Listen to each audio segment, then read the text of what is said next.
Om Swastiastu.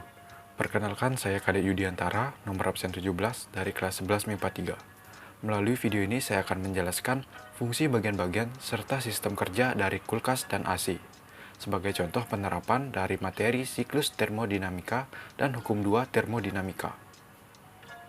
Hukum 2 termodinamika menjelaskan bahwa kalor dapat mengalir secara spontan dari benda panas ke benda dingin, namun tidak dapat mengalir secara spontan dari benda dingin ke benda panas. Yang tentunya teori ini memiliki keterkaitan dengan alat-alat pendingin seperti kulkas dan AC. Yang pertama, mari kita bahas sistem kerja AC. Pada umumnya, pendingin ruangan terdapat dua bagian yang nantinya akan saling berkaitan, yaitu unit indoor dan unit outdoor. Unit indoor merupakan bagian yang terletak di dalam ruangan, sedangkan unit outdoor adalah bagian yang terletak di luar ruangan. Pada bagian indoor terdapat beberapa komponen penyusun. Komponen penting dalam indoor unit adalah evaporator. Evaporator ini biasanya berwarna kuning keemasan, yang terbuat dari tembaga dan terdapat sirip-sirip besi. Bagian lain di dalam indoor unit adalah kipas motor. Kipas motor akan bergerak jika mesin pendingin ruangan diaktifkan. Serta ada controller yang nantinya akan mengontrol sistem pendingin ruangan, serta kelistrikan pada mesin pendingin ruangan. Nantinya terdapat pula pipa penghubung arah unit door-outdoor. Sekarang, mari kita menuju outdoor unit. Pada bagian outdoor terdapat unit kompresor. Kompresor dapat dikatakan sebagai jantung pada sistem mesin pendingin ruangan. Selain itu, kompresor juga mempunyai fungsi utama dalam mengubah gas bertekanan rendah menjadi gas bertekanan tinggi. Terdapat juga akumulator untuk menampung sementara freon pada mesin pendingin ruangan. Cara kerja kompresor pendingin ruangan yaitu pada saat freon dalam keadaan wujud gas freon tidak mampu menyerap panas. Agar bisa kembali menyerap panas, maka gas tersebut harus dikembalikan ke dalam wujud cair dengan bantuan kompresor. Pada proses inilah akan menghasilkan panas yang cukup tinggi, dan panas tersebut harus dibuang supaya bisa kembali ke wujud cair. Proses tersebut akan melalui kondensor yang dibantu oleh kipas motor yang nantinya akan dibantu membuang panas yang dihasilkan dari proses pengkompresian. Selanjutnya, freon akan melewati pipa kapiler, yaitu pipa yang berukuran diameter kecil. Pipa kapiler biasanya berukuran kurang lebih 50 cm. Dan nantinya freon yang dingin akan dialirkan menuju ke unit indoor. Dan kembali lagi ke unit pada evaporator.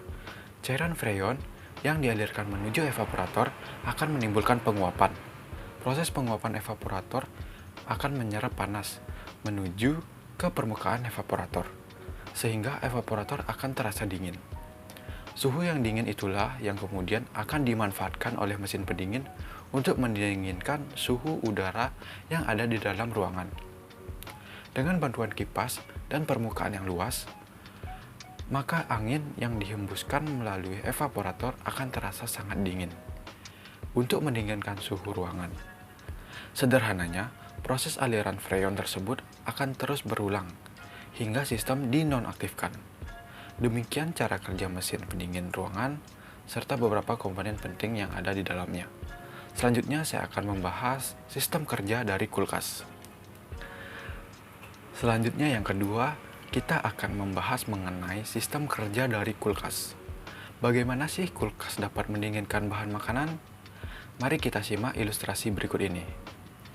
Jadi, ini merupakan kompresor yang ada di dalam kulkas, yang letaknya persis di bawah. Ini merupakan komponen utama dalam kulkas yang berfungsi menekan zat pendingin atau freon.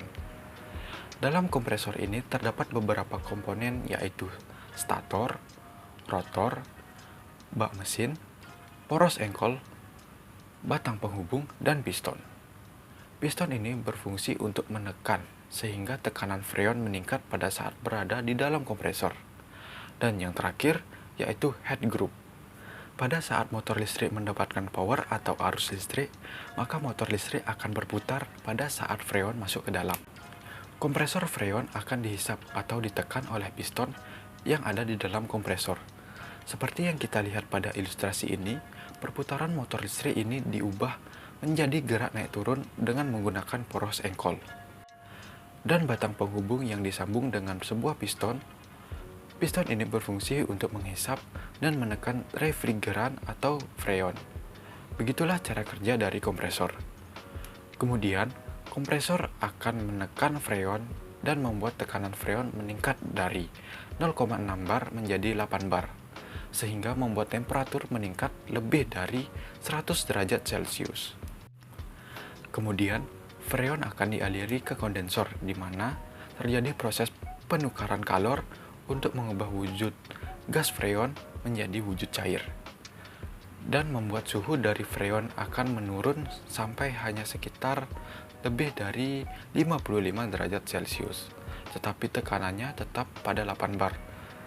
Setelah dari kondensor masuk ke dryer untuk menyaring kotoran dari kompresor. Di sini tekanan freon tetap dengan temperatur sekitar 45 derajat Celcius setelah dilewati dryer. Kemudian masuk ke pipa kapiler yang akan menurunkan tekanan dari 8 bar menjadi kembali ke 0,6 bar, dan suhunya menurun sehingga menjadi minus 23 derajat Celcius. Kemudian freon yang sudah dingin ini dialirkan ke seluruh bagian kulkas, yaitu pada evaporator yang ada di dalam kulkas. Pada evaporator terjadi proses perpindahan kalor atau panas di dalam kulkas ke freon. Seluruh freon yang sudah dingin akan dialirkan ke dalam kulkas melalui evaporator, sehingga hal tersebut akan menyebabkan dingin dapat diserap oleh benda yang ada di dalam kulkas. Kemudian, freon akan kembali lagi setelah menyerap udara panas dari kulkas ke dalam kompresor atau pipa hisap.